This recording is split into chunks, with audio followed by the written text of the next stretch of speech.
ഞാൻ പറഞ്ഞതെല്ലാം അഭിരാമി മറന്നു. എല്ലാവരും വേദനിക്കുകയാണ് അഭിരാമി കാരണം. പാടില്ല അഭിരാമി, ആരെയും വേദനിപ്പിക്കാൻ പാടില്ല. അതിനെന്താ വേണ്ടെന്നറിയോ? ആരെയും വേദനിപ്പിക്കാൻ പാടില്ല. അതിനെന്താ വേണ്ടെന്നറിയോ? മറക്കണം എല്ലാം. എന്നെ മറക്കണം.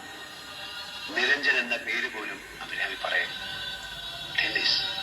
ടെന്നീസ് മാത്രം. അയാൾ തരുന്ന സ്നേഹത്തിന്റെ കടം വീട്ടാൻ ഈ ജന്മം മുഴുവൻ അഭിരാമിയുടെ മുന്നിലുണ്ട്. ആ കടം വീഴുന്നത് എനിക്ക് കാണണം. ഞാൻ കാണും.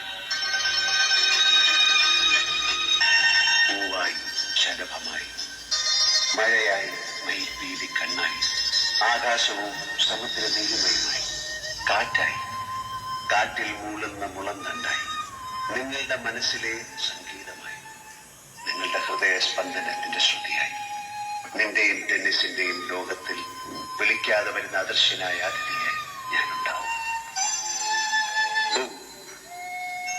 അഭിരാമി തിരിച്ചു.